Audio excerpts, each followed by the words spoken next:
Tonight, close your eyes and let your imagination take flight.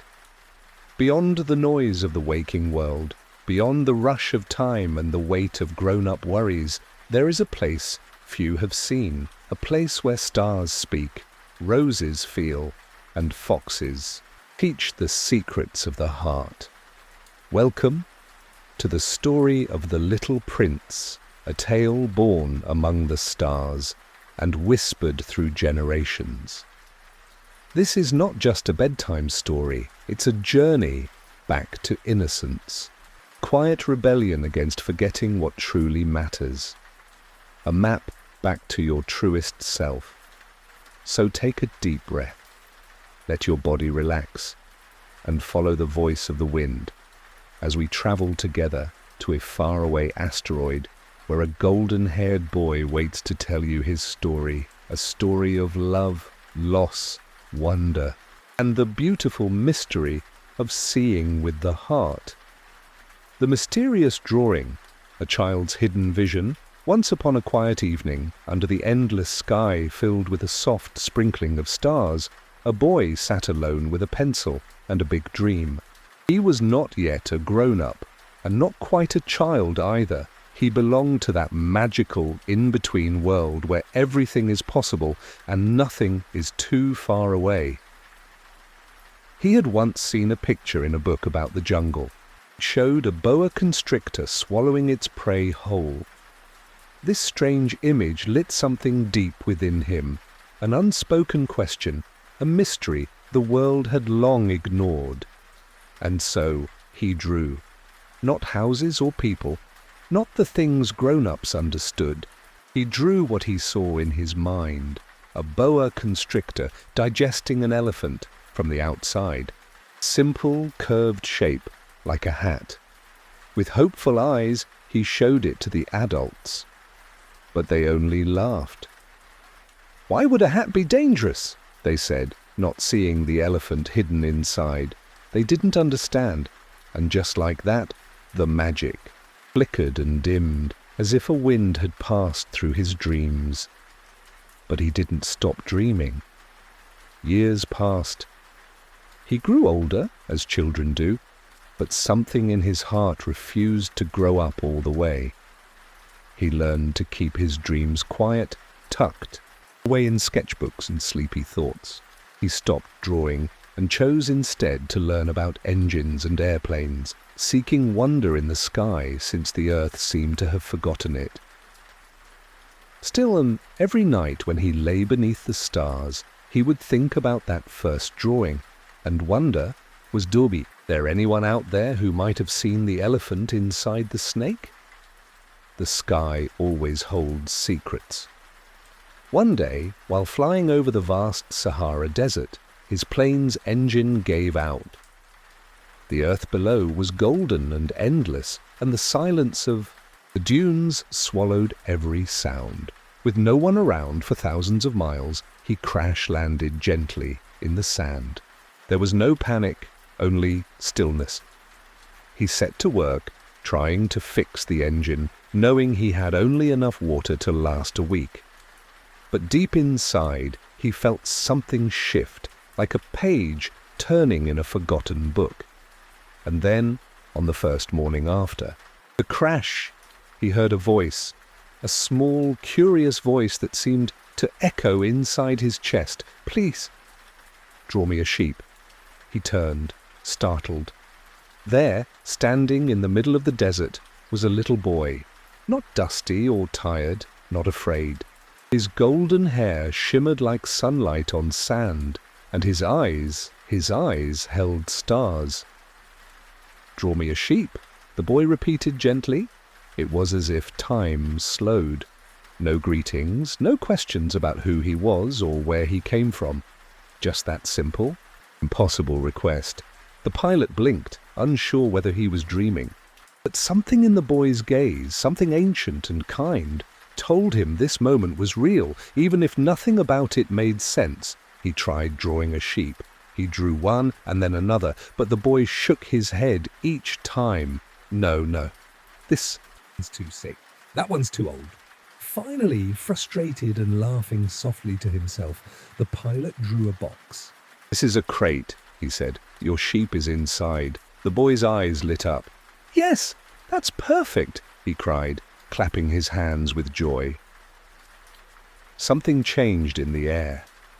A strange stillness settled between them, a shared understanding, though barely a word had passed. The boy didn't speak like other children. He asked questions slowly and carefully, like each one was a treasure. He wanted to know what the box was made of, what the sheep ate. Would it need a lot of grass? Would it get lonely? As they talked, the pilot began to feel lighter, not in body but in spirit, like his worries had been wrapped in feathers and carried away by the breeze. The boy wasn't just curious. He cared, deeply, wonderfully. His questions weren't distractions, they were invitations. That night, as the stars stretched over the desert like a glittering blanket, the pilot found himself drifting into sleep, but not from exhaustion. It was a peaceful, dream-laced kind of rest, the kind that only comes when something long lost returns to you. That night, he remembered what it was like to believe in invisible things. And so began the journey, one that would unfold slowly, like the petals of a rose opening in the dawn light. Who was this little prince, and where had he come from? Why did he need a sheep? What secrets did he carry in his quiet eyes? These questions lingered in the pilot's mind, like soft echoes in a cathedral. The desert held its breath. The stars whispered stories. And the man who had once drawn an elephant inside a snake began to wonder. Had he finally found someone who could see it too? This was no ordinary tale. It was the beginning of something rare and delicate, a friendship built not on answers, but on wonder. The little prince's planet, a lonely asteroid.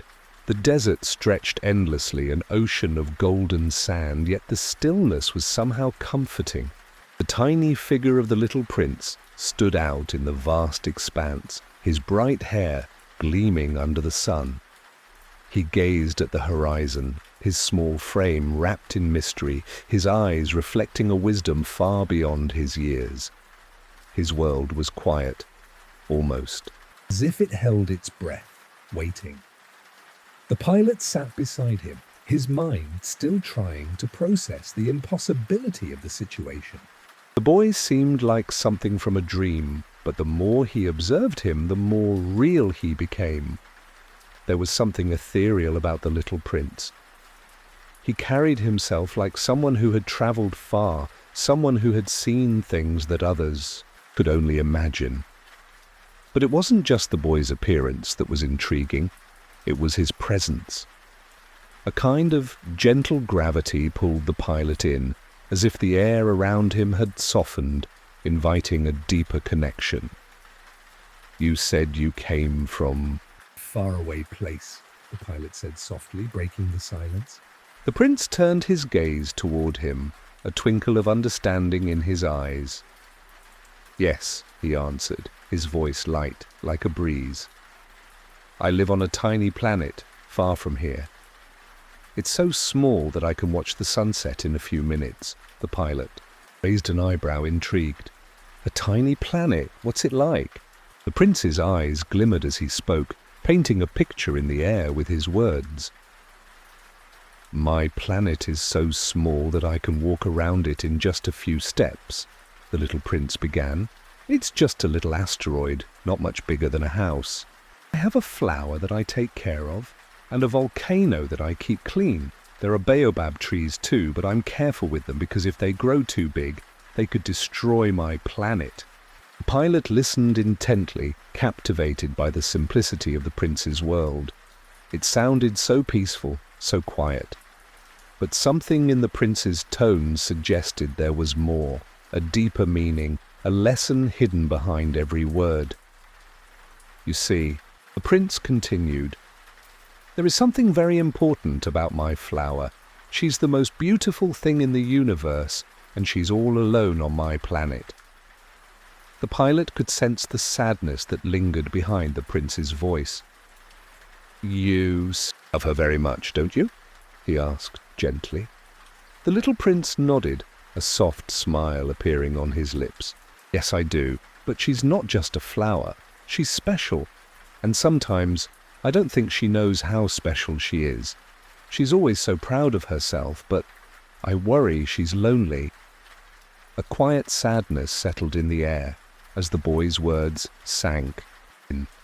The desert wind whispered across the sand, carrying the weight of unspoken emotions.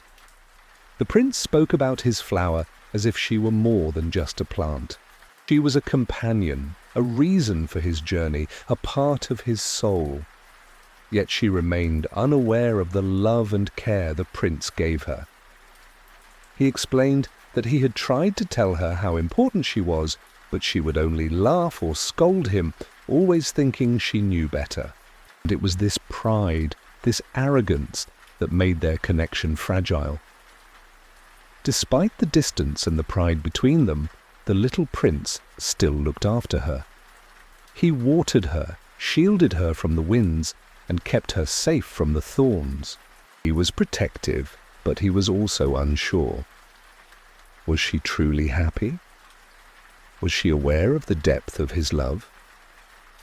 "I had to leave her behind," the little prince said quietly, his gaze drifting away, lost in thought. "I thought she would be all right. I thought she would understand that I had to go, but now I'm not so sure." The pilot, who had been listening quietly, felt a sudden ache in his chest. The prince's words were filled with a quiet longing, something so familiar yet so mysterious. He had his own memories of things he had loved and lost, things he had cared for, only to be torn away. It was a feeling that transcended age or time. It was the ache of separation, the pain of love unspoken. "Do you miss her?" the pilot asked, his voice barely a whisper. The little prince looked up at him, his expression unreadable for a moment, and then, with a soft smile, he nodded. "Yes, I miss her very much, but I know she's there, on my planet, waiting for me to return." There was a quiet strength in his words, a kind of quiet hope that made the pilot feel both comforted and sad. The boy was so young, yet he carried the weight of the world on his small shoulders. He understood love, loss and longing in ways that many never would. As the days passed, the pilot learned more about the prince's home, the little asteroid with a single flower and volcanoes to keep clean. The prince spoke of the baobabs, the trees that could overtake the entire planet if not kept in check, of sunsets that lasted mere moments, and of the loneliness that came from living on such a small world. The desert seemed to expand as the prince spoke, as if his words made the world around them larger, more mysterious. The little prince was a traveller, a wanderer, someone who had seen more of the universe than the pilot could ever hope to. But he wasn't searching for wealth or power. He was searching for something simpler, understanding, connection, and the ability to make his flower understand that he loved her. And in that simplicity there was a strange kind of beauty. The pilot thought about the prince's story long after their conversations ended.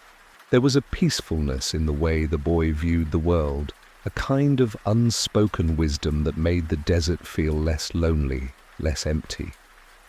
The stars above seemed to shine brighter, as if they too were drawn into the little prince's story, and, as the sun dipped below the horizon, casting long shadows across the dunes, the pilot and the prince sat side by side in silence, watching the stars emerge one by one like the opening of a dream. What could he learn from this boy? The man wondered. Was there a lesson in the prince's simple world that could help him understand the deeper mysteries of his own? He didn't know yet. But somehow he could feel the answer was just out of reach, floating in the stars above. 3. The King. The first adult encounter. Little Prince had travelled for so long, hopping from one planet to another. Each world seemed to be made up of only one strange figure or thing. Each planet held its own mystery, its own lesson, waiting for the prince to unravel it. But no one had prepared him for his first encounter with an adult, a real grown-up. Not a flower or a volcano, but a man who sat proudly on a grand throne as though he ruled over the stars themselves. They arrived at the king's planet one quiet evening. The little prince, always curious, observed the planet from afar. It was a modest place, small, dusty, with no sign of life except for a single figure sitting on the throne. But even though it was small, the way the king carried himself was far from humble. He exuded authority as though the entire universe depended On his every decision. "Hello!" the little prince called out, his voice light, carrying across the vastness of the emptiness. The king's gaze shifted, and the prince could see the glimmer of recognition in the man's eyes, as though he had been waiting for someone to come to him for a long time. He stood up slowly from his throne and looked down at the little prince. His attire was elaborate, as if he were about to attend a grand event. Rich robes, golden crowns, and a scepter that sparkled in the fading sunlight. "You are on my planet," the king announced, his voice deep and commanding. "And I, of course, am the king of everything."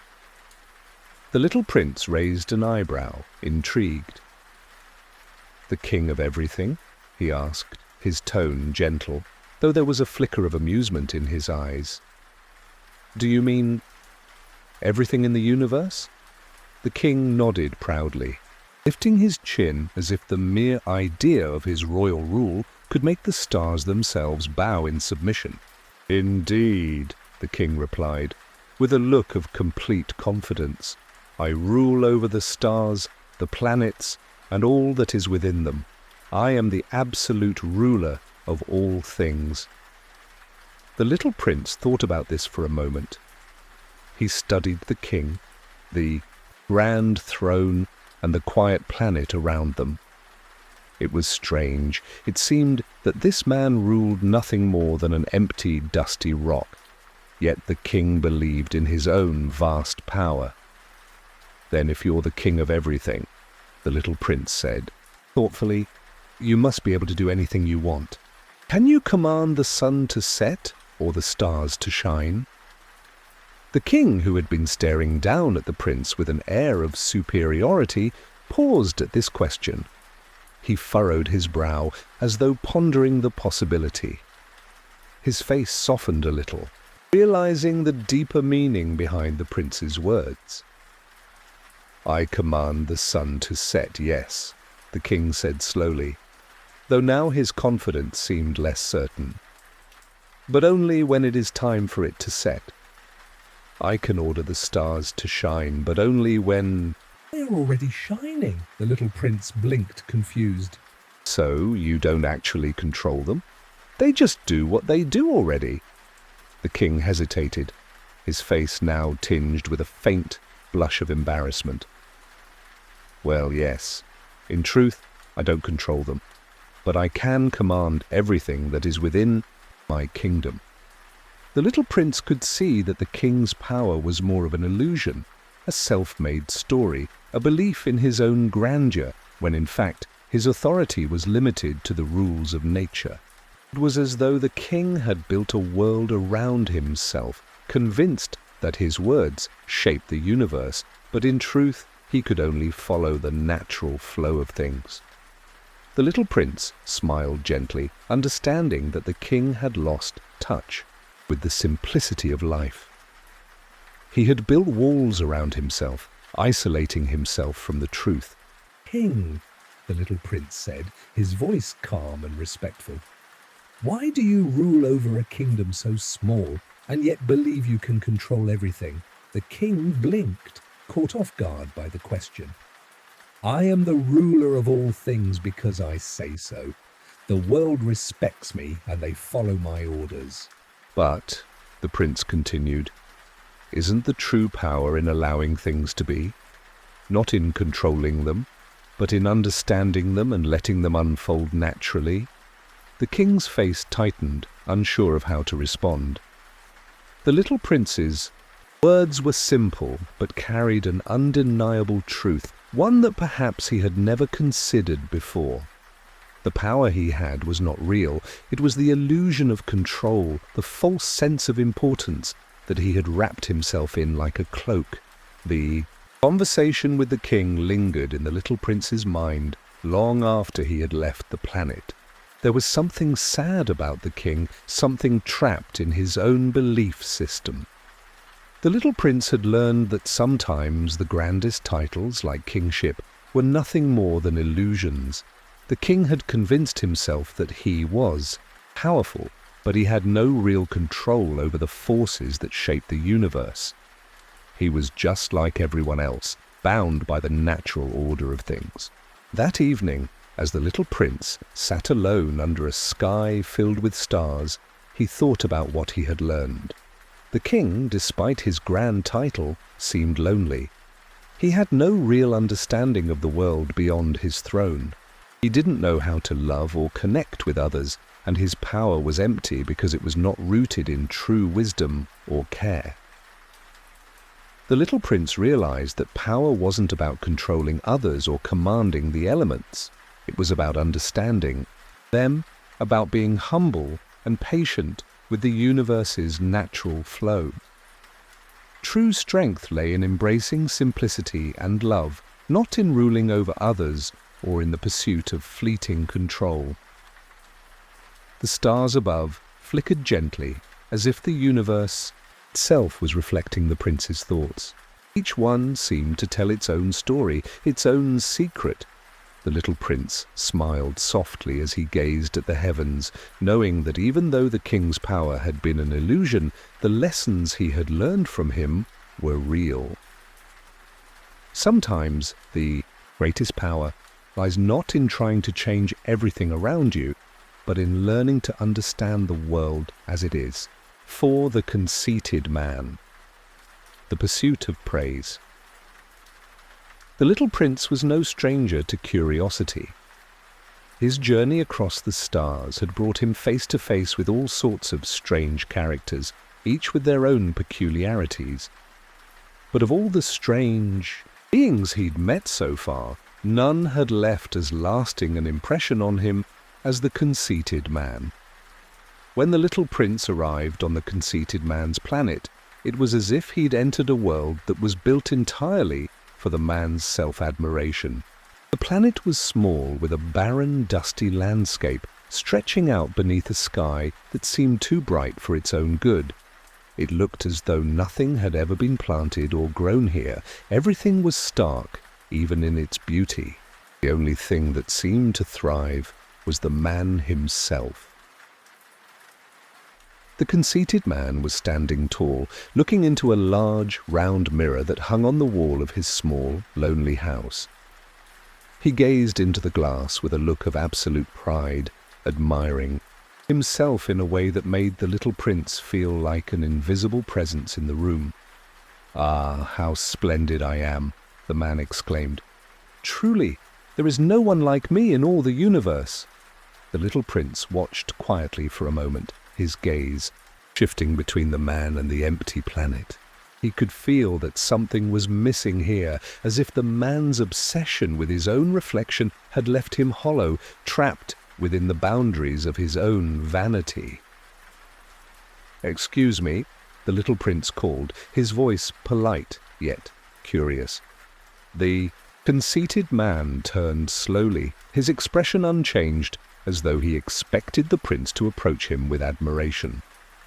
"Ah, a visitor," he said, his chest puffing up proudly. "Do you not see? I am magnificent, the most magnificent in all the universe." The little prince tilted his head, studying the man. "But who admires you?" he asked. Do you have friends here, or someone to share this admiration with? Conceited man's eyes flickered for a moment, as if the question caught him off guard.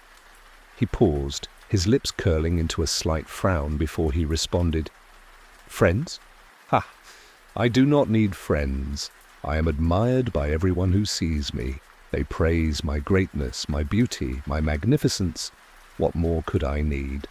The little prince's gaze softened with understanding, but he could not help but feel a bit of sadness for this man. It was clear that he lived his life seeking admiration from others, but he seemed to be trapped in a cycle of empty praise. There was no depth to the man's existence. Everything revolved around his own reflection, his ego. He couldn't see beyond his own image, unable to realize the importance of true connection or friendship. "Do they really admire you?" the little prince asked. "Or are they just reflections of your own vanity?" The conceited man looked confused for a moment. He was so accustomed to hearing praise that he never stopped to question the sincerity behind it. "What do you mean by that?" he asked, his voice tinged with defensiveness. The little prince smiled gently. "When we love something, we see more than just the surface. We see the heart of it, the beauty that comes from within. But when we only seek praise, we never truly connect with others. We're just reflecting our own image back at ourselves." The conceited man's brow furrowed, trying to make sense of the prince's words. "But isn't it enough to be praised, to know that I am the best?" The little prince could feel the sadness in his heart deepening. "Praise may feel good for a moment," he said softly, "but it will never fill the emptiness that comes from not knowing how to love and connect with others. True greatness is not about how many people admire you. It's about how you give and share love, how you make others feel seen and valued." The conceited man stared at the little prince in silence, as if the weight of the words had landed somewhere deep inside him. For a long moment neither of them spoke. The little prince could sense that despite the man's pride, there was something vulnerable beneath the surface, something that longed for more than the endless cycle of empty praise. As the little prince left the planet of the conceited man, he couldn't help but reflect on what he had learned. The conceited man had spent his life seeking the approval of others, but in doing so, he had missed the most important thing of all: connection. True admiration could only come when one shared their heart, when one gave selflessly to others without expecting anything in return. The little prince had learned that living for others, sharing kindness and love, was the key to true fulfillment. The stars above twinkled softly in the night sky, their light dancing across the darkness. The little prince lay on his back, gazing up at the vast expanse, his heart full of thoughts. He understood now that the pursuit of praise and admiration, while it could be comforting in fleeting moments, was ultimately empty. The conceited man was not truly seen by those around him. He was merely reflected in the eyes of those who fed into his self-obsession. What he sought was not the admiration of others, but the warmth of true connection and understanding. And perhaps, just perhaps, the key to happiness lay not in seeking endless praise, but in living a life that was grounded in authenticity, in giving love without expecting anything in return. The little prince smiled softly to himself. Each star above seemed to whisper that there was more to the universe than the chase for validation. There was depth, there was love, and the more you gave, the more you would receive. As he continued his journey through the stars, the little prince's heart remained open, ready for the next encounter. With each planet he visited, he learned a little more about the universe and, in doing so, a little more about himself. The lessons were not always easy, but they were always filled with truth. And in truth, the little prince found peace. 5. The drunkard, escaping from reality. The little prince had encountered a variety of characters on his journey so far, each one more unique and peculiar than the last. But when he arrived on the planet of the drunkard, he couldn't help but feel a sense of heaviness in the air. The planet was small, barely the size of a house, and it was strangely barren, with no trees, no flowers, and no sign of life other than the man who lived there. The drunkard was slumped over, seated on a small stool in front of a rickety table, surrounded by bottles. His clothes were dishevelled, his face pale and tired, as if he had not seen the sun in years. His eyes were glazed over, unfocused, as if they had become accustomed to the blur of a never-ending fog. When the little prince approached, the drunkard didn't even look up. He continued to pour a drink from one bottle into another, the liquid, sloshing around in a way that seemed both soothing and sad. "Excuse me," the little prince called out gently, his voice barely breaking through the heavy silence. The drunkard did not respond, his eyes still fixed on the bottles in front of him. The little prince took another step closer, his curiosity driving him to speak again. "Are you okay?"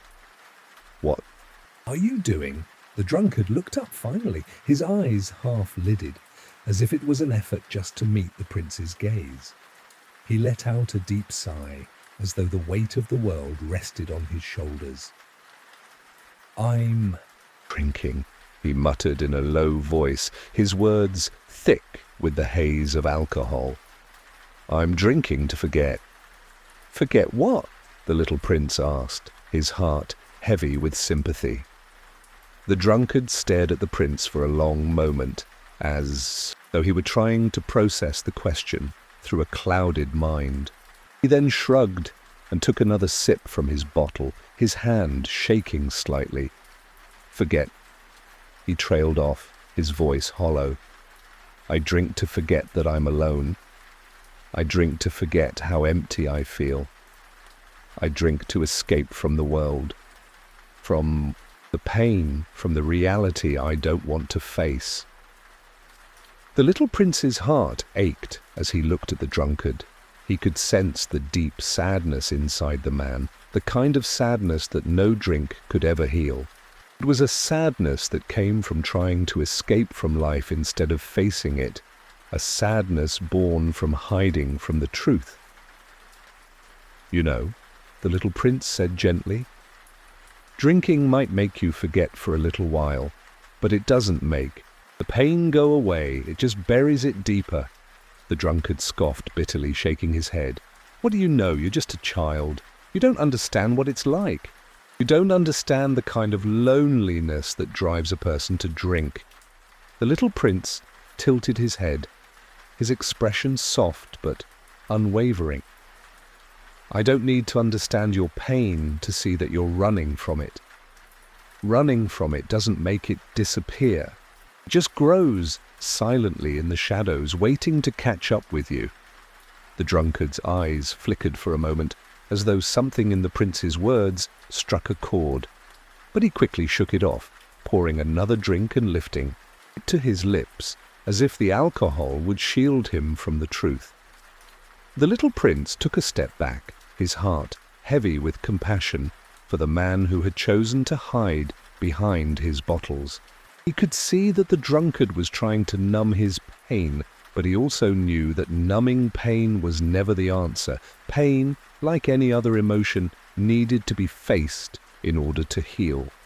But how could the drunkard face it if he was constantly running? "I'm sorry you're hurting," the little prince said softly, "but running away from your pain won't make it go away.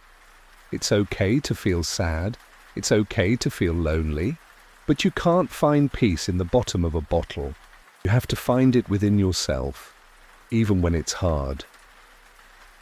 The drunkard didn't respond. He just continued to drink, his eyes distant and unfocused. The little prince stood there for a moment longer, feeling the weight of the man's isolation pressing down on him. The planet of the drunkard was a place where escape was the only answer the man had learned to rely on.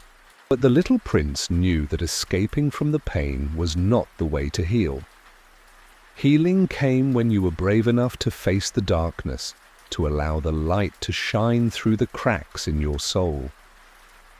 As the little prince turned to leave, he glanced back at the drunkard one last time.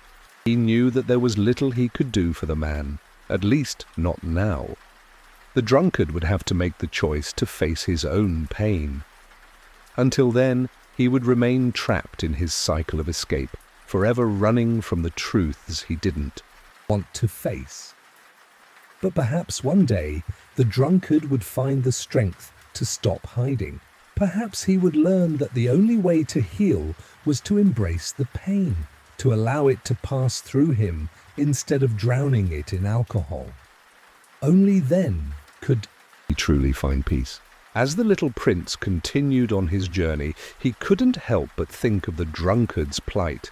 He had seen many things in his travels, each planet a reflection of different human experiences, but this one left him with a lingering sadness.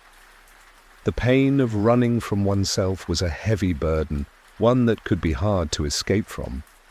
But the little prince also knew that even in the darkest of times, there was hope. There was always a way to find light, to heal. It just took courage to face the pain, to sit with it, and to allow oneself to feel it. Only then could true peace come. The stars twinkled softly above, each one a beacon of hope in the vast darkness. The little prince gazed up at them as he drifted off to sleep, the quiet hum of the universe lulling him into a peaceful rest. And as he closed his eyes, he thought of the drunkard, wishing him the strength to face his pain and find the peace that was waiting for him. 6. The lamplighter. The balance of duty, the little prince's journey continued as the stars stretched out across the endless sky, each planet a new story, a new lesson. On this next planet, he found himself standing before a curious figure, an individual who seemed to be both busy and exhausted. The lamplighter was a man who lived in a tiny, barren world, no bigger than a small courtyard. It was so small that there was barely enough room for the man to move, let alone rest. At first glance, the lamplighter's task seemed simple. In fact, it seemed almost absurd. The little prince watched with confusion as the lamplighter worked, tirelessly to light a single street lamp, then blow it out again, only to repeat the process over and over. Every minute, like clockwork, he would light the lamp and then extinguish it. "What are you doing?" the little prince asked, puzzled by the endless cycle. The lamplighter didn't answer right away. His movements were methodical, his face pale and tired.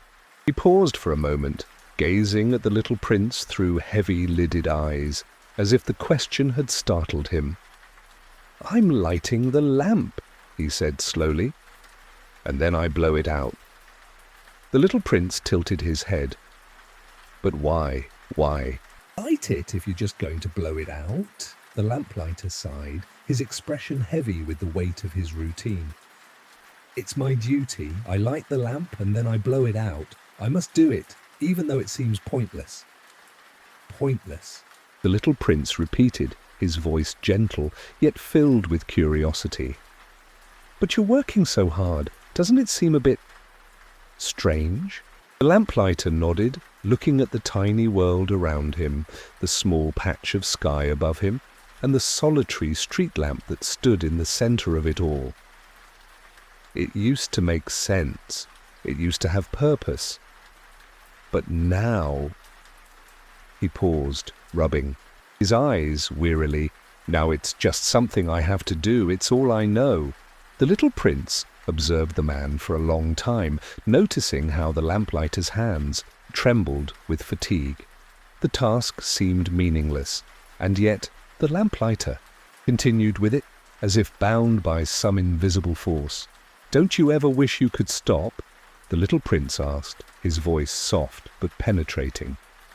The lamplighter hesitated, his gaze flickering.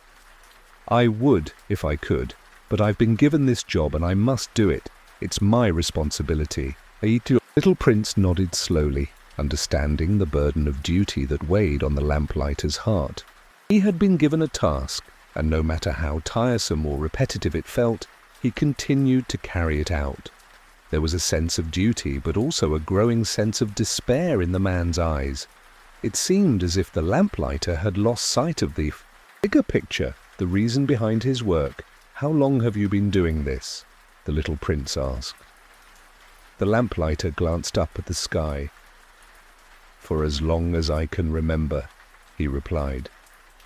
I light the lamp, then extinguish it. Then I light it again, over and over, every day. What happens when you finish? The little prince asked, his eyes wide with innocence.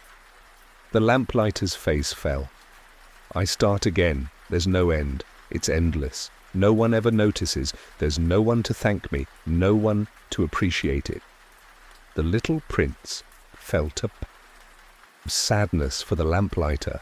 Here was a man so consumed by the rhythm of his task that he had lost sight of why he was doing it in the first place. What had once been a meaningful duty had now become a tiresome, never-ending cycle. But why does it seem so pointless? The little prince asked, his voice tinged with gentle concern. The lamplighter paused, looking down at the ground, lost in thought. For a moment, there was a stillness between them, the air thick with quiet contemplation. The world is so small, the lamplighter said softly, almost as if speaking to himself. I light the lamp, I extinguish it. The whole world is so small, and yet I can't escape it. My task is my only purpose, and I keep doing it over and over until it feels like I'm stuck in an endless loop. The little prince thought for a moment, his eyes brightening with realization. What if you looked at it differently? What if lighting the lamp could mean more than just a task? What if it could represent something beautiful?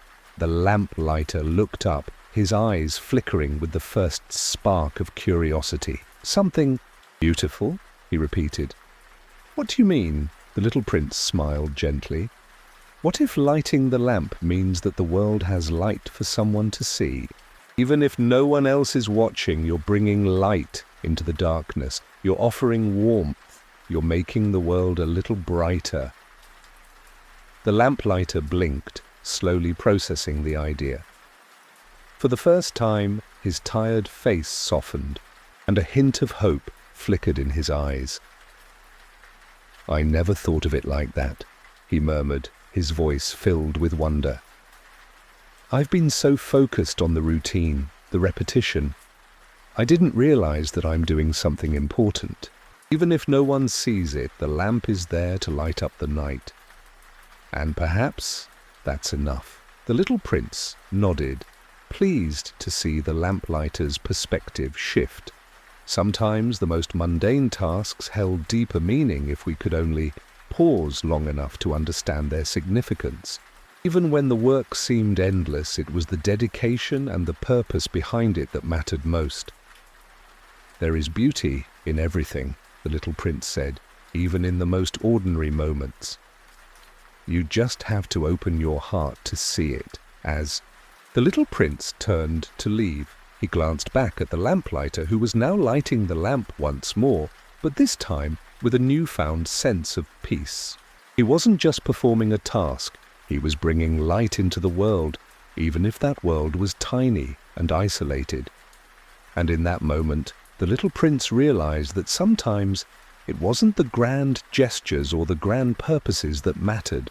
Most, it was the small acts of care, the quiet moments of dedication, and the belief that every action, no matter how small, could make a difference. The stars above twinkled softly, and the little prince continued his journey, his heart full of warmth. Each planet, each encounter, had left him with a lesson, a piece of wisdom.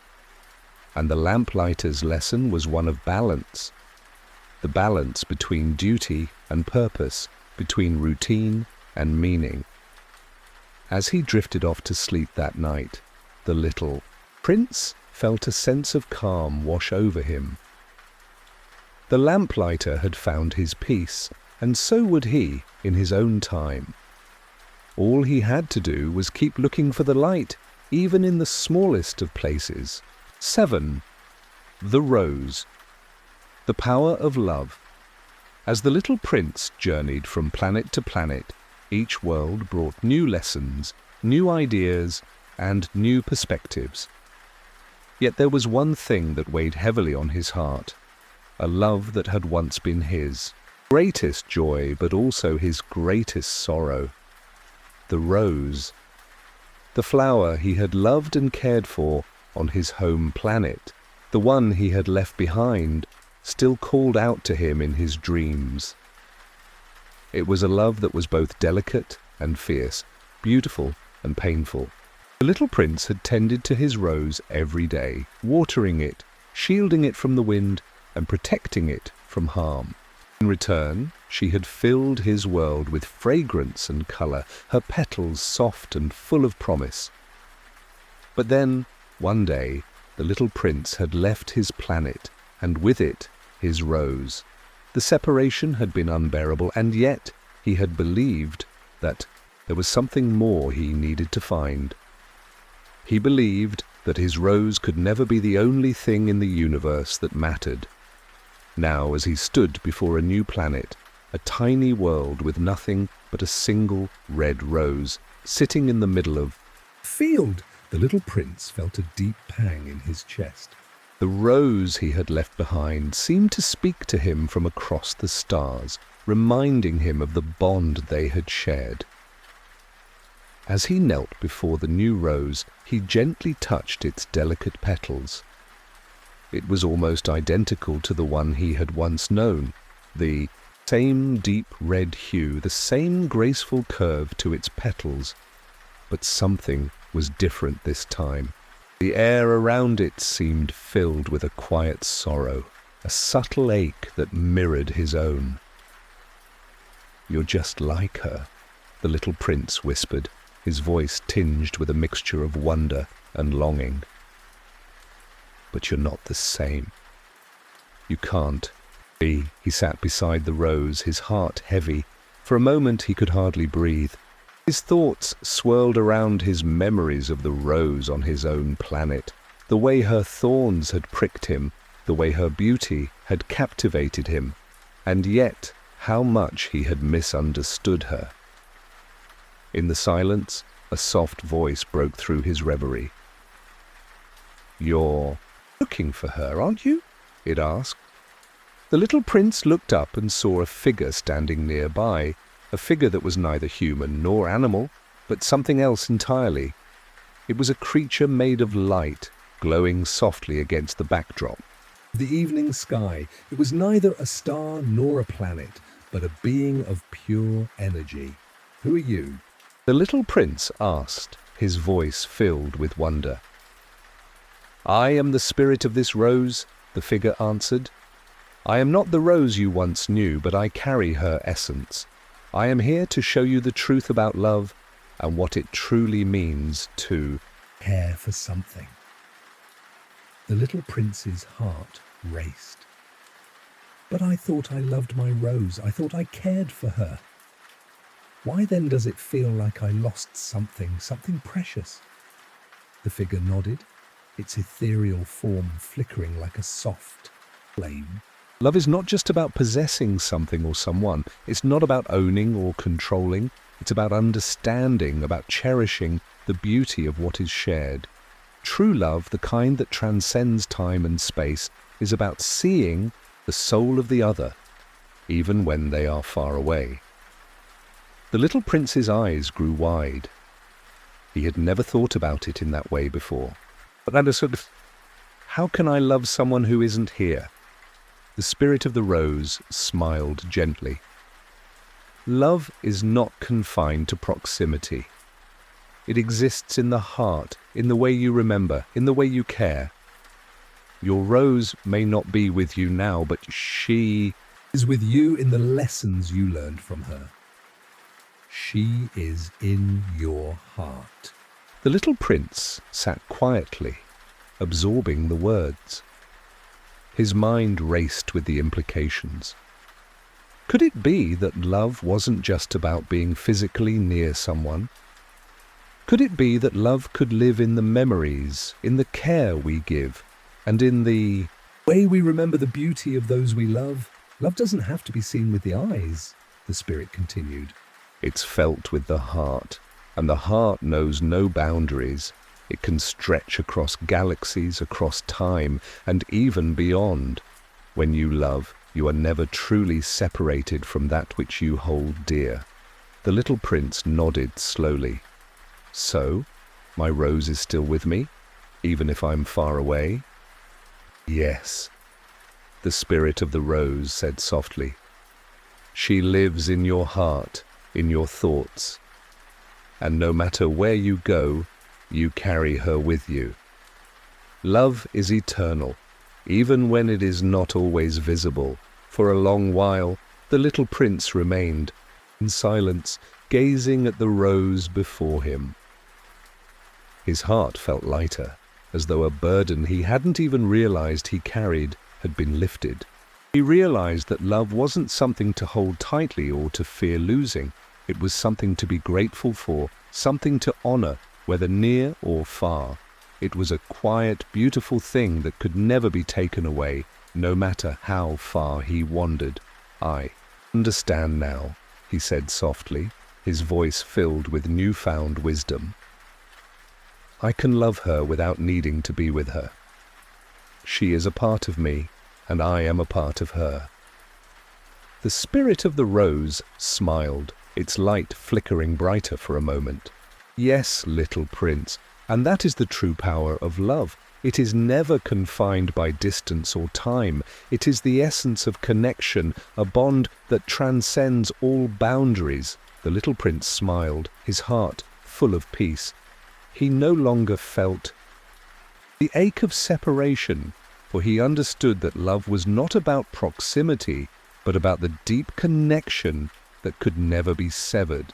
And with that understanding, he stood and turned away from the rose, ready to continue his journey. As he walked away, the stars above seemed to shine a little brighter, as though the universe itself was echoing the truth he had learned. Love was eternal, and it could never truly be lost. The little prince continued his journey, the memory of the rose with him always. He would carry the lesson of love, the lesson that had come from the most unexpected of places. Love was not something that could be measured, nor something that could be confined to a single moment. It was vast, it was deep, and it was always there, quietly glowing in the heart. And as he drifted off to sleep that night, his dreams were filled with the soft, fragrant petals of his rose, her essence still living on in the beauty of the stars. 8. The fox. The meaning of friendship. As the little prince wandered through the endless stretches of the desert-like world, his heart still light from the wisdom he had gained from the rose, he felt a curious pull in the air, a subtle presence, something that beckoned him. It wasn't a voice, nor a sound, but something deeper, a feeling, an invitation. And so he followed it. In the distance, the little prince saw something he hadn't expected to find on this barren planet. There, in the golden grass, was a creature, an animal unlike any he had seen before.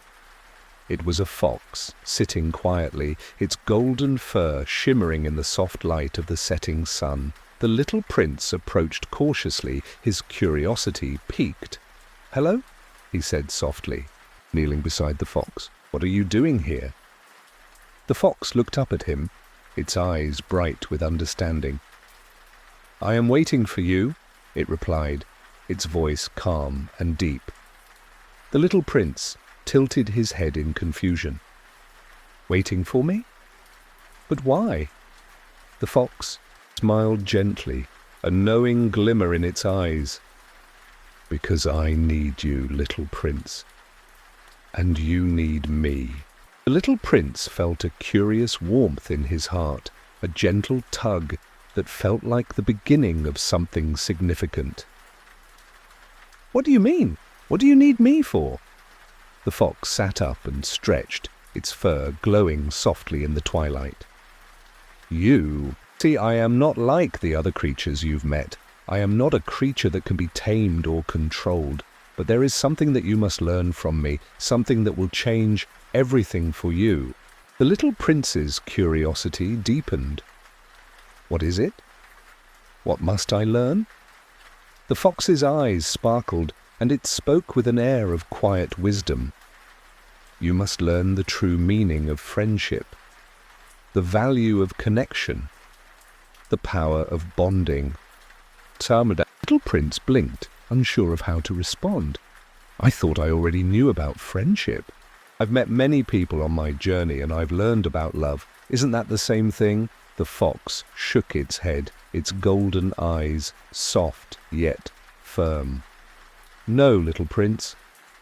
Love is a beautiful thing, but friendship is different. It's not about possession or longing. It's not about owning or controlling. It's about connection, mutual respect, and understanding. True friendship is built on trust and shared experiences. The little prince listened closely, his heart racing with the possibility of this new lesson. I can't tame you, can I? He asked, his voice filled with wonder.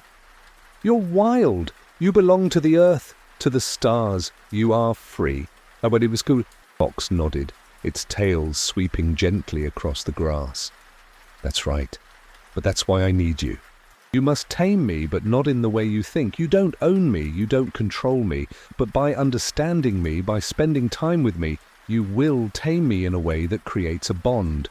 And that bond, no matter how long or brief it may last, will be the essence of true friendship. The little prince smiled softly, realizing that what the fox was saying was true. He had been searching for something throughout his travels, something he didn't quite understand. He had met so many people, so many creatures, and yet he hadn't truly understood the deeper meaning of connection. Does this mean I must stay with you forever? The little prince asked. The fox's eyes sparkled with a touch of mischief.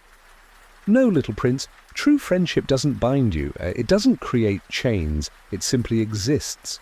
It's a bond that transcends time and space, a bond that doesn't need to be close or constant, but when you are together, when you share moments, those moments are treasured forever.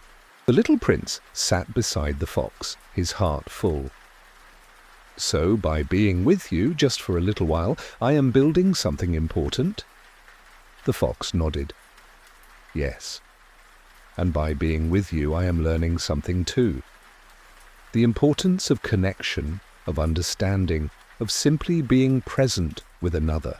When you truly open yourself to another being, when you let your hearts meet, you create something beautiful. That is the meaning of friendship. The little prince gazed at the fox, feeling a quiet understanding settle over him. I think I understand now. Friendship is about sharing what you have, even if you don't always have the same things. It's about trust. It's about opening your heart, not for the sake of gain, but simply because that's what connection is. The fox's tail swished contentedly, its golden eyes softening. Yes, little prince, you've understood it perfectly, and now I ask you to do something for me. The little prince looked up, curious. What is it? Before you leave, the fox said, its voice almost a whisper. Take a moment to remember me, not just as a fox, but as your friend. You've learned to tame me, and I've learned to tame you in a way. Our bond, no matter how fleeting, is special. The little prince smiled and reached out to touch the fox's fur. He could feel the warmth and softness of the creature's presence, the quiet power of their connection. He knew then that he would never forget this moment. No matter where his journey took him, no matter how many planets he visited, the fox's lesson would stay with him. "I will remember you," the little prince whispered, his voice filled with gratitude. "I will remember what you've taught me. Friendship is not about possession. It's about sharing moments, understanding and letting go. It's about being there for each other, even if we are far apart." The fox smiled, its eyes glowing with pride. "Yes, little prince, and that is the truest form of love. The love that gives without expecting, the love that trusts, the love that allows us to be free." As the little prince stood to leave, the fox called out softly behind him, "Don't forget, little prince, it is only with the heart that one can see rightly. What is essential is invisible to the eye." And with that, the little prince walked away, carrying the lesson of friendship with him, knowing that no matter how far he traveled, no matter how many stars he visited, the bond of friendship would always remain in his heart. 9. The Well. The Power of Purpose. As the little prince continued his journey, he felt a growing sense of wonder and understanding. His encounters had taught him so much already: the beauty of love, the value of friendships, the importance of looking beyond the surface. But there was still something missing, something he hadn't fully grasped yet. And then one day, as he roamed the vast sandy expanse of a new planet, he came across a strange sight. In the distance, nestled between the rugged hills, was a small stone well, a deep, ancient well, its stone walls worn smooth by time. The sun hung low in the sky, casting an orange hue over the scene, but the well appeared to be untouched by the passing of years. Intrigued, the little prince approached, his footsteps soft against the sand. He peered down into the well, and for a moment he felt as if the world around him had quieted. He didn't know why, but the sight of this well stirred something deep within him, something he couldn't quite explain. He knelt down, looking into the depths of the well. "What is this?" he wondered aloud. Before he could ponder further, a voice broke the stillness. "It's a well, little prince," came a soft, almost ethereal voice. It was a woman's voice, calm and wise. The little prince turned around in surprise. Standing before him was an old woman, her face weathered, but her eyes shining with a deep, knowing light. "And what is a well, if not a place where we draw?" "Life?" the woman continued, her tone both gentle and profound. "A well is not merely a source of water. It is a source of purpose, a source of sustenance, a source of meaning." The little prince frowned slightly. "A well of meaning? What do you mean?" The woman smiled, her eyes crinkling with a warmth that made the little prince feel both at ease and curious. "A well is a reflection of the depths within us, little prince. Just as we dig deeper into the earth to find water, we must dig deeper within ourselves to find purpose. The well isn't simply a place of thirst. It is where we go to fill ourselves when we need to renew our spirit." The little prince knelt closer, staring into the dark abyss of the well, feeling the weight of her words. He had been on so many adventures, met so many people, learned so many lessons, but he had never thought about the concept of purpose in quite this way. He had been searching for something, but he had always thought of it as knowledge or experience. What if purpose was something deeper, something he had yet to truly understand? The woman continued, her voice carrying an air of timeless wisdom. Many seek water from the well, but few stop to consider what they truly need. Some seek water out of habit, others out of desire, but those who truly understand the well know that it offers more than just water. It offers the essence of life itself, the very thing that keeps us going day after day and gives us meaning. Without purpose, our journey can feel empty, even if we are surrounded by the most beautiful things in the world. The little prince's heart fluttered as her words resonated with something deep within him. Purpose. The thing he had been searching for but hadn't known how to name. He had travelled to distant worlds, met fascinating characters, and learned valuable lessons. But what was it that gave those lessons real meaning? What was it that connected all these experiences into something that mattered? But how do I find my purpose? The little prince asked, his voice tinged with a quiet desperation. How do I know what my purpose is? The woman smiled again, her face glowing with a gentle understanding. Your purpose, little prince, is not something that can be found outside of you. It is not something that others can give you. It is something you must discover for yourself. Just as the well offers water to those who come seeking, so too must you seek within yourself. What calls to you? What gives you joy, even in the hardest of times? What stirs your heart, even when you feel lost? The little prince looked back into the well, his thoughts swirling. He had learned so much on his journey about love, about friendship, about the world. But still there was this lingering emptiness.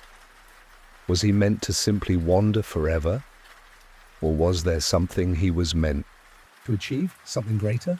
Purpose isn't always grand, little prince, the woman said, as if reading his thoughts. It doesn't always come in the form of great adventures or monumental achievements. Sometimes it's found in the quiet moments, in the act of being kind, of offering your time and your love to others. Purpose is the little things, the small acts of grace and courage that ripple outward and touch the lives of those around you.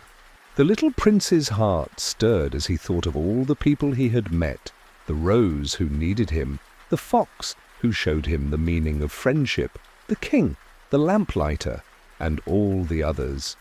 Each of them had a purpose, a reason for existing, even if it seemed small or insignificant at first glance. You don't need to have all the answers, the woman continued. You don't need to know everything, but as long as you continue seeking, as long as you continue to fill yourself with the things that bring you joy, you will find your purpose. And in finding it, you will find peace.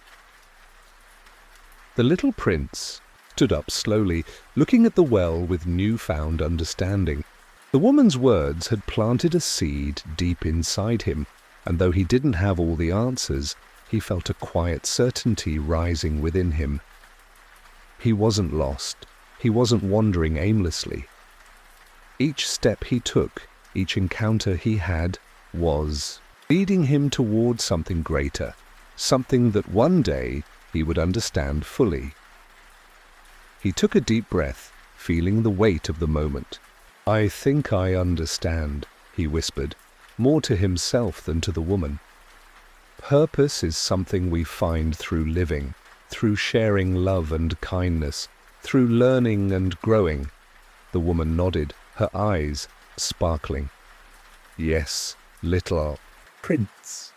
And as you continue your journey, remember this, the well will always be there. It will always be waiting for you, offering you what you need, whether that's water or wisdom or peace. All you have to do is listen. With that, the little prince smiled softly, feeling a new sense of clarity within him. He stood taller. Now, ready to continue his journey, not in search of a singular goal, but in search of the beauty and meaning that life had to offer in all its forms. As he turned away from the well, he looked back one last time. The woman was gone, but her words remained, echoing in the silence. And so the little prince continued on his journey, knowing that the power of purpose lay not in a destination, but in the quiet, constant pursuit of what made his heart come alive. 10. The return. The journey. Home as. The little prince journeyed onward. He began to feel an unfamiliar pull within him, something deeper than the yearning for adventure, more profound than the desire to learn. It was the call of home, but what was home exactly? He had visited so many places, he had met so many people, and each encounter had left an indelible mark on his soul. Yet, as he looked up at the stars, he began to understand that home was not a specific place. It was a feeling, a connection to something greater than himself, a place within where all his memories, hopes and dreams resided. He had learned so much: the value of love, the importance of caring for others, the beauty of the world beyond, appearances, the necessity of purpose, and now, after all of his travels, it was time to return. Not to the rose he had left behind, not to the fox, but to something even more essential, the understanding that the essence of home lived within him, in the heart of every experience he had encountered. The idea that home was within him felt both comforting and unsettling. How could he return to a place that wasn't a place at all? His journey had been long. The endless starry nights, the countless worlds, the fleeting conversations, all had become part of him, woven into the fabric of his being. But he wasn't the same little prince who had first embarked on this adventure. No, he had changed, grown. He was no longer just a traveler seeking answers, but someone who had touched the lives of others, and in doing so, had discovered more about himself than he could ever have imagined. As he sat atop a small hill, on yet another new planet, the breeze ruffling his hair, the little prince thought of the fox. The fox had taught him so much, but the lesson that had stayed with him most was the idea that things are only truly understood when they are cherished. You become responsible forever for what you have tamed, the fox had said, and the little prince now understood the depth of that wisdom. He was responsible not just for the rose, but for everything he had learned, everything he had come to know. And this responsibility was not a burden, but a gift. But what did it mean to return? Could he return to the rose, to the fox, and yet still remain the person he had become? Could he go back to the life he once knew without losing the lessons he had gained along the way? His heart stirred with a bitter-sweet yearning. He missed his rose, of course. She had been his companion, his love, his source of joy.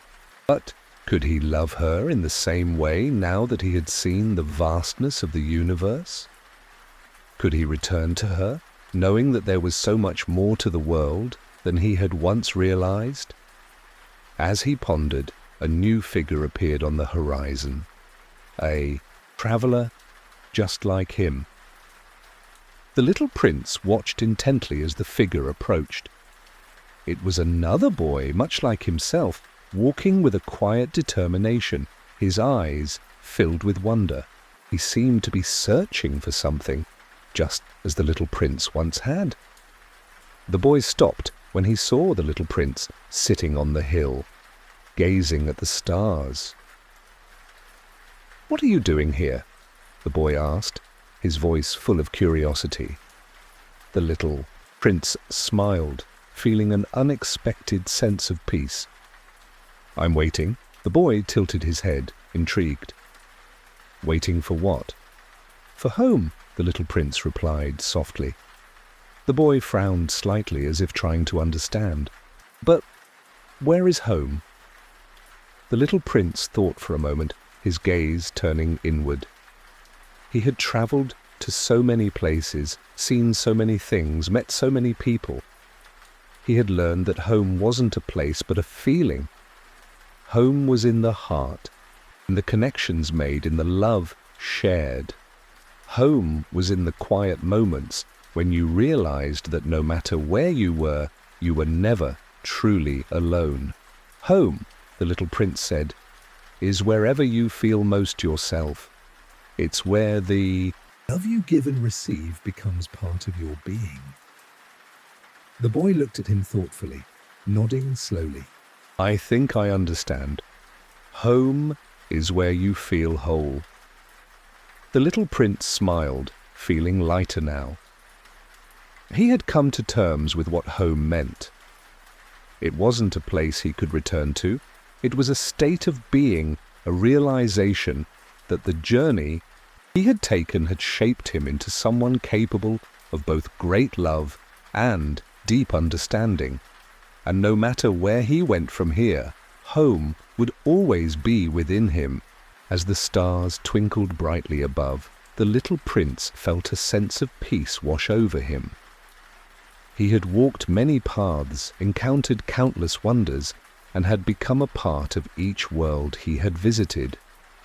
But now it was time for him to carry all that knowledge, all those experiences back to the Rose, the one who had been waiting for him, the one he had left behind. He stood up slowly, his feet sinking into the soft earth. He felt no hesitation, no doubt. There was no rush. There was only the calm certainty that the journey, though it had taken him far and wide, had led him to this moment. The time had come for him to return to the Rose, to share all that he had learned, all that he had discovered. As he began his walk back, the landscape began to shift. The stars above twinkled brighter, the air felt warmer, and for the first time, in what seemed like forever, the little prince felt a sense of belonging, his heart full of the love he had given and received along the way. He was returning home, but in a way that was entirely new. He was bringing the wisdom of his journey with him, knowing that he had become a part of something far greater than he had ever imagined. And so, with each step, he moved closer, not just to the Rose, but to the person he had become. A person who had found home, not in a place, but in the journey itself.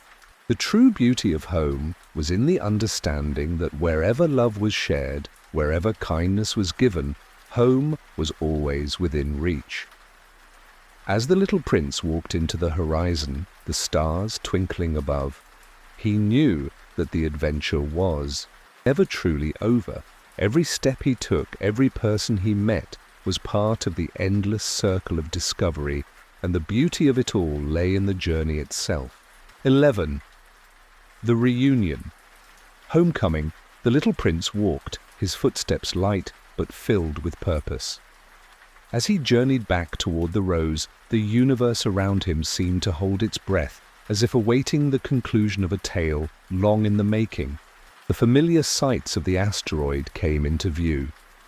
The soft golden glow of the rose's petals, the quiet whisper of the wind through the small trees, the gentle hum of the stars above. Everything seemed still, yet alive with meaning, as though the very cosmos itself had prepared for this moment. With every step closer to his home, the little prince felt a gentle stirring within his heart. He thought of the fox, who had taught him the greatest lesson of all, that one could not see with the eyes alone, but only with the heart. It was love, responsibility, and connection that created the deepest understanding. Now, with the weight of his adventures and the wisdom of the worlds, he was ready to return to the one he had left behind, his Rose.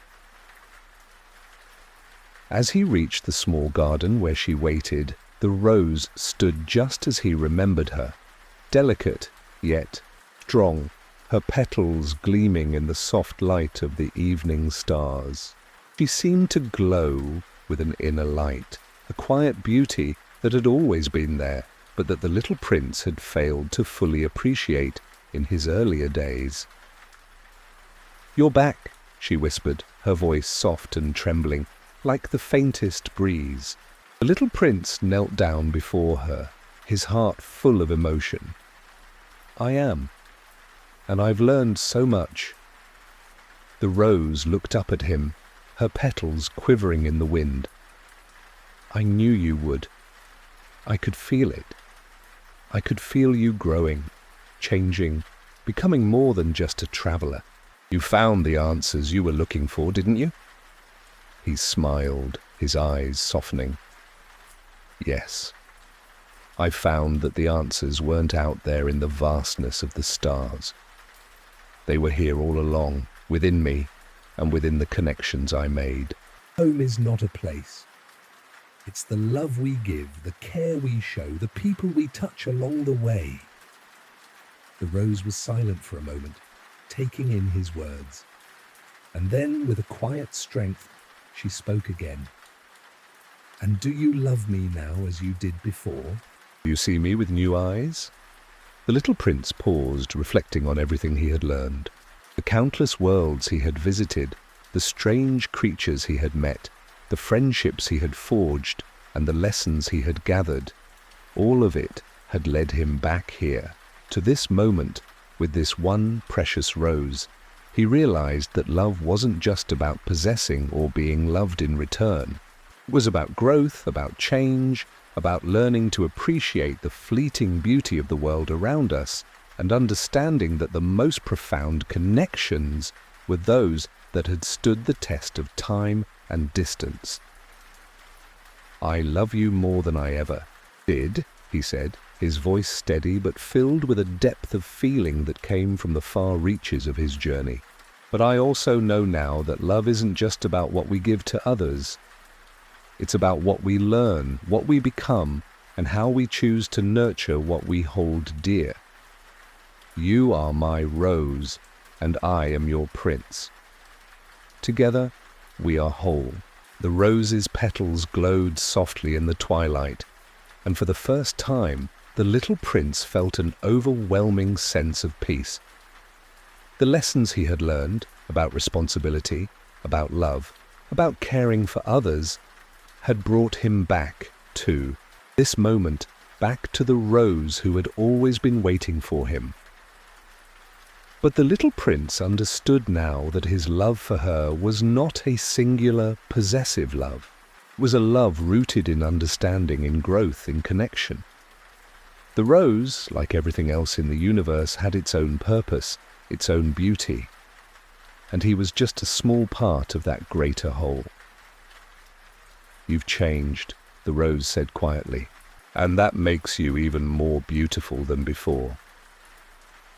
The little prince smiled, his heart swelling with a mixture of gratitude and tenderness. "I have, and I hope that I can help you grow too, just as you've helped me." For a long moment, the two of them sat together in silence, the soft breeze swirling around them, carrying the scent of the rose on the air. The stars above twinkled gently, as if the universe itself was holding its breath, allowing them this quiet reunion, this peaceful homecoming. In the distance, the fox's words echoed softly in the prince's mind. "You become responsible forever for what you have." Tamed. The little prince now understood the weight of that responsibility, not as a burden, but as a privilege. The fox had taught him that love was about giving, about caring, about returning to those who mattered most, even when life took you far from home. The rose, too, was a lesson. She wasn't just a flower, she was part of his heart, part of the vast, unexplainable beauty of the universe. And no matter where he went or what he learned, she would always be with him, a symbol of all that was precious and worth caring for. As the night stretched on, the little prince closed his eyes, feeling the quiet peace that comes when one finally understands the true meaning of love. He had found it not in the search for something distant or unreachable, but in the heart of the things that had always been close to him. In the soft light of the stars, he realized that every journey, every trial, every lesson had brought him here to this moment of clarity. It wasn't the end of the story, but the beginning of something even more profound. The story of a boy who had learned that home was not a place to return to, but a feeling to carry within. And so, as the little prince and the rose sat beneath the stars, a calm understanding washed over them both. Home was no longer a place to seek. It was a place to live in the present, in the love they had found and the wisdom they shared. The journey wasn't over. It was just beginning. 12. The infinite journey. The night wrapped itself around the little prince like a soft, comforting blanket. The world, it seemed, had become both infinite and intimate, a vast universe expanding in every direction, yet also centered around the small, quiet garden where the prince sat with his rose. It was a paradox that filled him with wonder. How could such vastness exist within such simplicity? The rose, still nestled in the warmth of the prince's embrace, glowed softly, as if she, too, had discovered the deep truth of their connection. They were bound not by time or space, but by something much more powerful: love, responsibility, and the knowledge that no journey could ever truly end.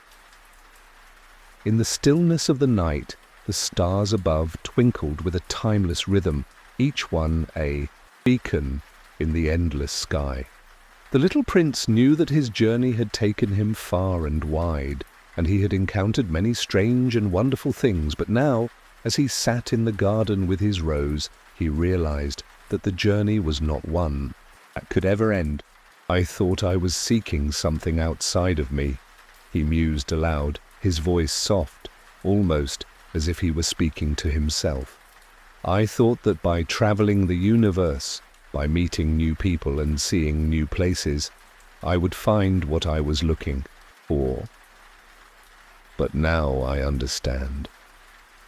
What I was seeking was not out there in the stars. It was always right here, in the heart." The rose, who had been listening quietly, rustled her petals in agreement. "You've discovered the most important truth, my prince," she said. "The journey you have taken is not one of distance, but one of growth. You did not need to search the universe to find what you were looking for. You needed only to open your heart." For a long while, the little prince sat there, contemplating her words. The weight of all that he had experienced seemed to settle in his chest, not as a burden, but as a gift. He had learned so much about love, about responsibility, about the importance of caring for those we hold dear.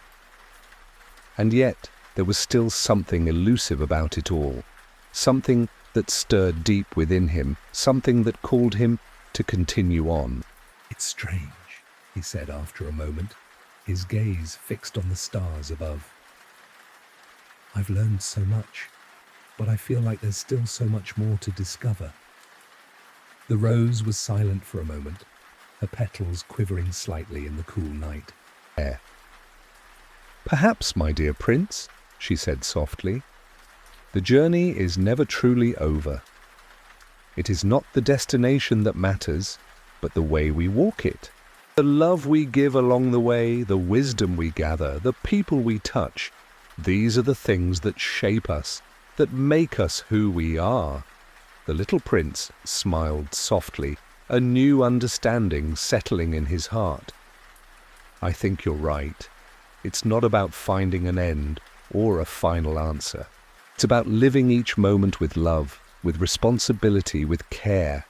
The journey, as you said, is infinite, and as if on cue, the stars above seemed to shine even brighter, their light shimmering like tiny sparks of hope in the night.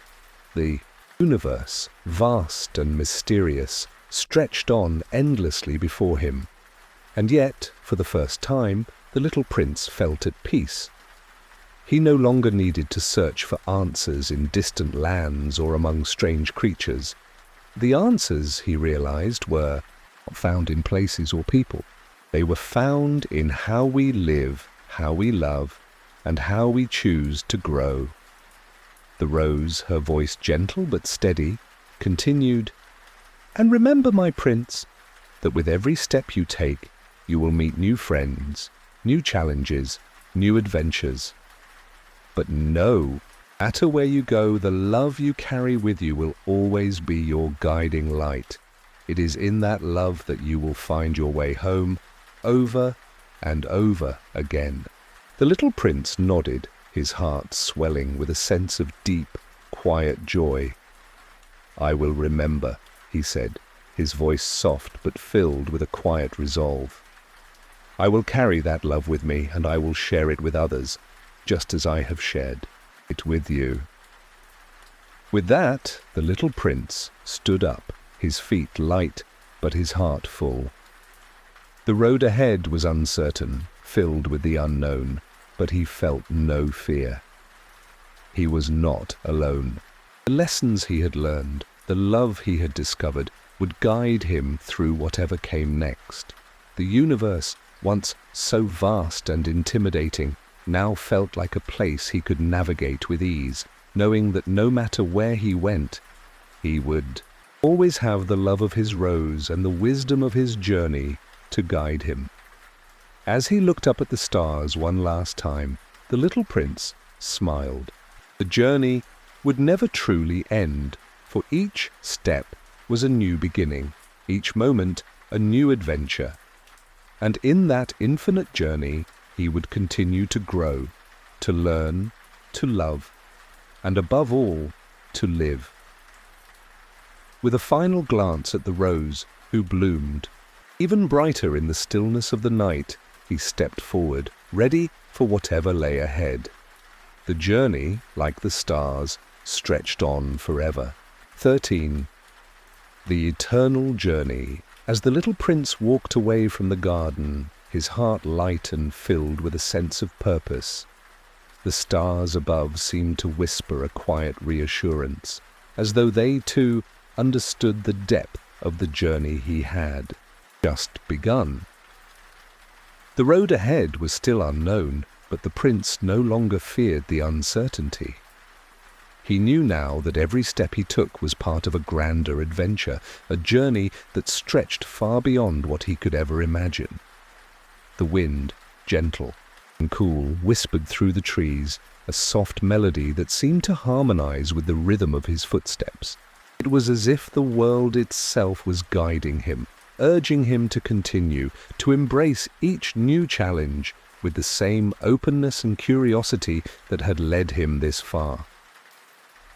He thought of the many planets he had visited, the strange and fascinating creatures he had met. Each one had taught him something valuable, something essential. The king had shown him the importance of leadership, but also the dangers of loneliness. The vain man had revealed how empty fame could be without love. The lamplighter had demonstrated the beauty of simple, dedicated work. The businessman had taught him about the futility of obsession with wealth, and the geographer, with his maps and his data, had taught him the importance of truly seeing the world, not just recording it. Yet it was the fox who had given him the most important lesson, that the essential things in life are invisible to the eye and can only be seen with the heart. It was this wisdom that now filled his chest with warmth and gave him strength as he ventured forward. As he continued along the path, the little prince encountered no new people, no new strange and wondrous creatures. Instead, he found himself alone, surrounded by the quiet beauty of the universe.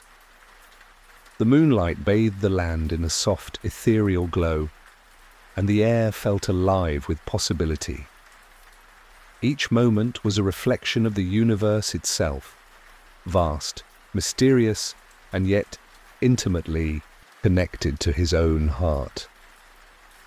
It was in this quiet solitude that the little prince began to understand something even deeper. The journey, as he had learned, was not just about the people he met or the places he visited. It was about the internal journey, the transformation that took place within him as he navigated the vast expanse of life. He thought about the lessons he had learned from his rose, who had shown him that love requires care, attention, and responsibility. It was a love that, like the universe itself, was infinite.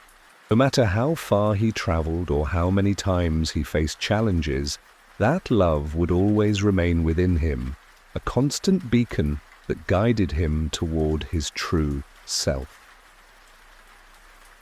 The little prince stopped walking for a moment, gazing up at the stars. He felt as if they were watching over him, guiding him in ways he could not yet fully understand. I wonder, he thought, if each star represents a different journey, a different person's path, and perhaps we are all connected by the same light, the same love that flows through the universe. With this thought in his heart, the little prince resumed his journey, feeling the weight of the world less and less with every step he took. He had learned that the more he embraced the unknown, the more he was able to let go of his fears and doubts. Life was not about having all the answers. It was about being open to the questions, to the mysteries that life presented. The answers would come, but they would not be found through searching. They would be found through living, through experiencing the world with a heart full of love and a spirit full of wonder. As the night grew deeper, the little prince found himself on the edge of a vast desert. The sand stretched out before him, an endless sea of golden dunes. It was quiet here, the only sound of the gentle rustling of the wind as it whispered across the desert. The vastness of the landscape mirrored the infinite expanse of the universe itself, and the prince felt a sense of awe, as though he were standing at the threshold of something extraordinary. He stepped forward, feeling the soft grains of sand beneath his feet. The desert, like the stars, seemed to hold an ancient wisdom, a timeless truth that could not be spoken, but only felt. It was in this silence that the little prince felt a deep peace settle over him, as if the universe itself were telling him that he was exactly where he needed to be. He thought about his rose again, and how much he had learned from her. She had taught him that love was both fragile and powerful, and that it required patience, care, and trust. But she had also shown him that love was not a possession. It was something that grew and evolved, something that could not be contained by time or space. And now, as he stood on the edge of the desert, he understood that his love for her would always be a part of him, no matter where he went. The little prince smiled, a quiet, contented smile that came from deep within his heart. "Thank you," he whispered into the wind, his voice carrying a sense of gratitude that reached across the universe. "Thank you for everything you have taught me." The desert, vast and silent, seemed to respond with a soft, welcoming embrace. And as the little prince walked further into the unknown, he knew that the journey was far from over. There would be more challenges, more lessons, more growth ahead. But no matter what came, he would face it with the love and wisdom he had gathered along the way. And so the little prince continued his eternal journey, his heart open, his spirit free. The universe, vast and infinite, stretched before him, but he no longer felt small or lost. He felt connected to everything, to everyone, and most of all, to himself. For in the eternal journey of life, it is not the destination that matters, but the love we give and the love we receive. And as long as he carried that love within him, he knew he would never truly be alone. 14. The final revelation. The little prince continued walking through the vast desert, his heart full of peace, yet still yearning for something more. The journey had taught him much, and he had learned to embrace both the known and the unknown, the light and the shadows. But as he walked deeper into the desert, he felt a pull. Something greater was waiting for him, a final truth, a revelation that would complete his journey. The desert around him seemed to shift, the sand rippling like the surface of a great quiet ocean. The stars above twinkled in a way that felt different now, brighter, clearer, as if they were guiding him towards something significant. He felt the weight of the universe itself, vast and infinite, pressing gently against him, and yet it was not a burden. Instead, it felt like a comfort, a reminder that everything was connected, that every step he took was part of a larger, unspoken dance of life. He had walked so far, met so many, learned so much, but there was still one thing he hadn't quite understood. It was the question that had lingered in his heart from the very beginning of his journey, the question that had propelled him forward despite the challenges. What is the true meaning of love? He had thought that perhaps love was something to be found, something to be earned, something to be nurtured. But as he walked deeper into the desert, something whispered to him, a voice not from outside, but from within. It was the voice of everything he had learned so far, the wisdom he had gathered like precious gems on his path. Love, the voice said, is not something you find. It is something you become. The realization hit him like a soft breeze, gentle yet profound. He stopped walking, feeling the weight of the moment settle into his bones. He had been searching for love, as if it was something outside of him, something to be grasped. But now he understood. Love was not an external force. It was an energy that flowed from within, an essence that connected him to everything and everyone around him. As he stood there in the desert, the sky above him seemed to open up, revealing a vast, infinite expanse. The stars shimmered like diamonds, each one a reminder of a story, a journey, a life. And in that moment, the little prince felt a deep sense of unity with the universe. He was not separate from it, he was a part of it, and the love he sought was already within him, waiting to be shared with the world. He closed his eyes, allowing the revelation to wash over him. He felt lighter, as if a great weight had been lifted from his shoulders. The desert around him, once barren and empty, now seemed alive with possibilities. He could feel the pulse of life in the sand beneath his feet, in the air around him, in the very stars above. Everything was alive with love. The little prince opened his eyes and took a deep breath, feeling the cool desert air fill his lungs. It was as if the world had come alive in a way he had never experienced before. The mystery of the universe was no longer a distant, unreachable thing. It was here within him, a part of him, as much a part of his heart as his love for his rose.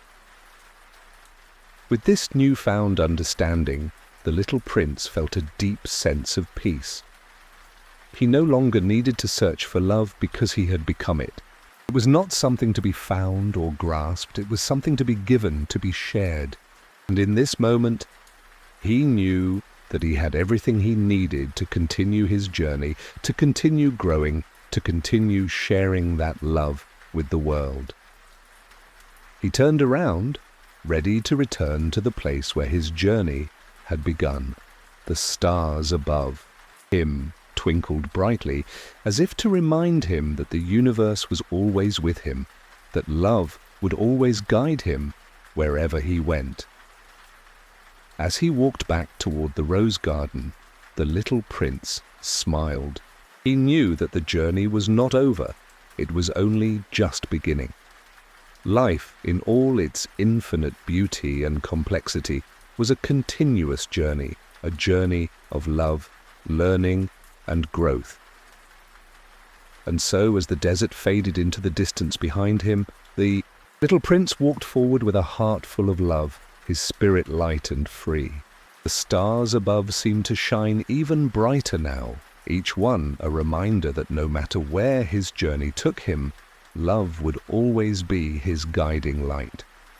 He would continue to explore, to learn, to grow, but above all, he would carry with him the greatest lesson of all. The most important things in life are invisible to the eye. It is only with the heart that one can truly see. And so the little prince's journey continued. The universe was vast and his path was endless, but he was no longer lost. He had found his way, not in the stars, not in the faraway places he had visited, but within himself. He had found love. 15. The journey continues, with the dawn rising over the horizon, casting soft golden light across the desert. The little prince stood still for a moment, soaking in the profound truth he had discovered. The stars above seemed to be guiding him, Still, whispering their secrets to the wind. His heart, once filled with uncertainty, now overflowed with a calm, quiet confidence. He had learned that love was not a destination, but a way of being, a force that had always been with him. Now he understood that no matter how far he traveled, no matter the hardships he encountered, he would always carry the essence of love within him. It would light his path, warm his soul, and bring him peace wherever he went. The desert, which had once seemed so vast and empty, now felt full of life and possibility. The golden grains of sand beneath his feet seemed to sparkle with the knowledge that each step was part of something greater.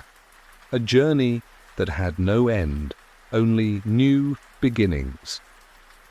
He smiled softly as he began to walk again, feeling the weightlessness of his heart with every step he took.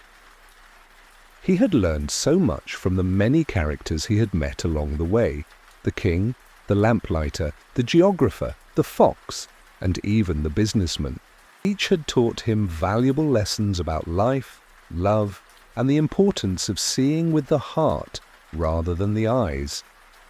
But it was the rose, the one he had left behind on his home planet, that had taught him the most important lesson of all. Love was not just about possession or ownership. It was about giving, about nurturing, about showing up every day with an open heart. And though he had initially felt sadness at leaving his rose behind, he now understood that love had no boundaries. He could love his rose from afar, just as he could love the people he met along the way, just as he could love the stars themselves. As he walked, his thoughts began to drift back to the conversations he had shared with the fox. The fox had spoken of the process of taming, of how love grows over time, and how it transforms both the one who gives it and the one who receives it. The little prince had tamed the fox, and in doing so, he had learned that love was something that could be nurtured through care and attention. And so the little prince understood now that love wasn't just a feeling. It was a commitment, a choice, a way of seeing the world.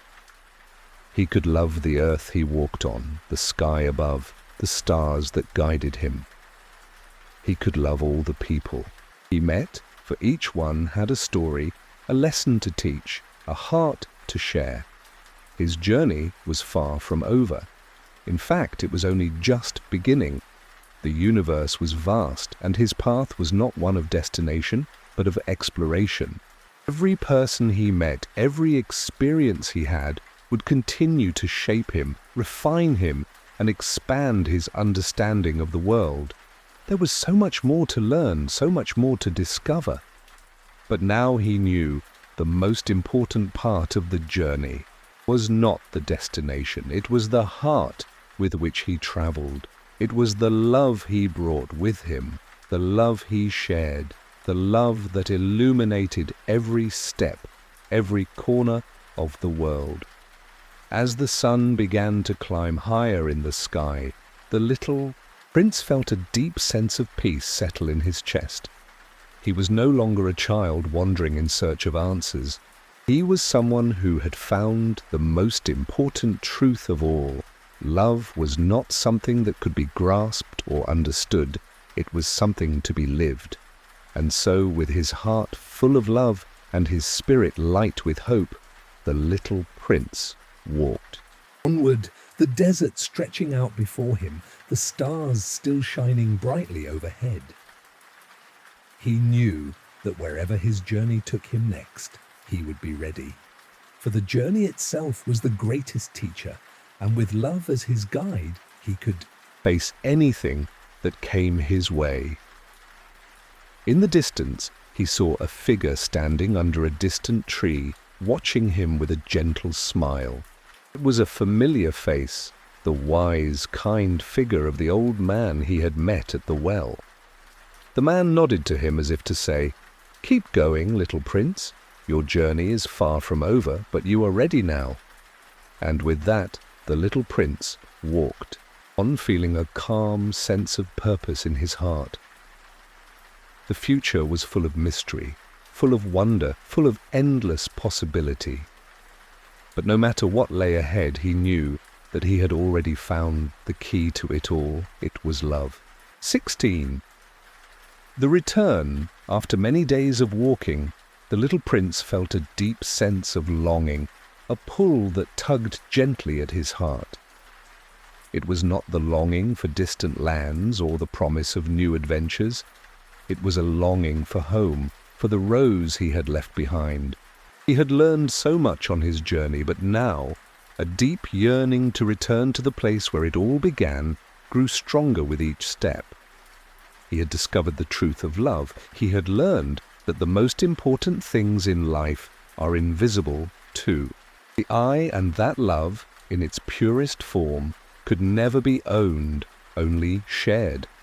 But still, his rose, his precious, delicate rose, was waiting for him. He could feel it in the depths of his heart, as though the very air around him whispered her name. The little prince paused for a moment, looking around the vast desert that stretched endlessly before him. It seemed as though time itself had slowed. Down, the landscape bathed in the soft light of dusk. He had wandered far, met so many people, and learned countless lessons, but now the time had come to return to his rose. His heart swelled with a quiet joy at the thought of her. He remembered her gentle petals, her soft fragrance, and the way she had made him feel as though the entire world revolved around their shared moments. But it was not just the rose he yearned for. It was the love they had cultivated together. It was the bond they had formed, the connection that went beyond words, beyond appearances. And so, the little prince knew what he must do. His journey had been long, and it had been filled with countless discoveries. But now, it was time to go, back to where it all began. To the place where his heart had first awakened to the power of love. He began his journey back with a renewed sense of purpose, his footsteps light, his spirit free. Each step felt like a homecoming, a return to something he had always known deep inside. The world around him seemed to fall into place, the landscape shifting with every turn, as if welcoming him back to his origins. As he walked, the memories of the people he had met and the lessons they had taught him danced in his mind. The king, who had taught him that true power came from understanding, not from controlling others. The lamplighter, whose simple act of lighting a lamp every evening had shown him the importance of consistency and duty. The geographer, who had reminded him that life was about exploration, but also about the meaning we assign to the things we discover. The businessman, whose obsession with ownership had shown him that true wealth came from sharing, not hoarding.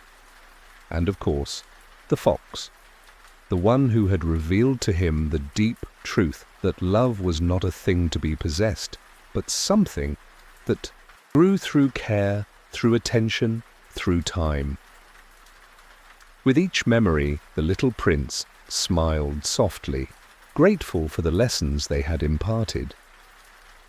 He had learned that love was not always easy, that it required effort and patience, but that it was worth it.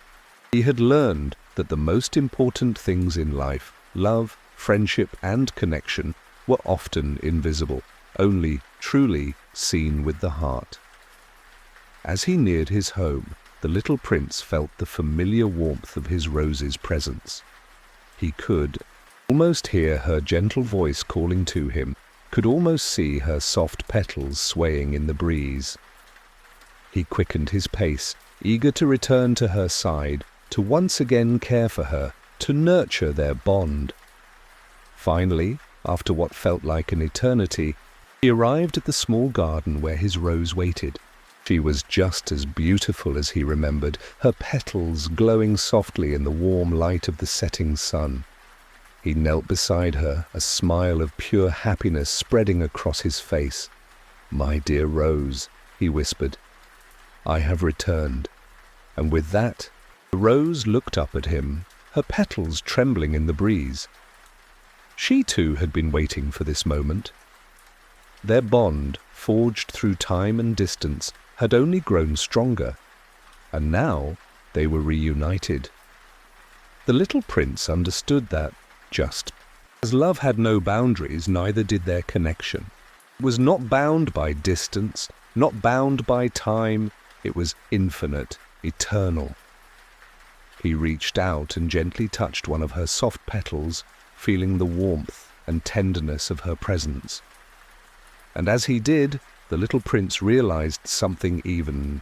As the sun dipped lower in the sky, the little prince sat beside the rose, watching the stars slowly begin to twinkle in the distance. He knew that there were many adventures ahead, many mysteries to be uncovered, but for now, in this moment, he was content. He had found his home, not in a place, but in the love he shared with the rose, in the love he had discovered within himself. The journey was never truly over.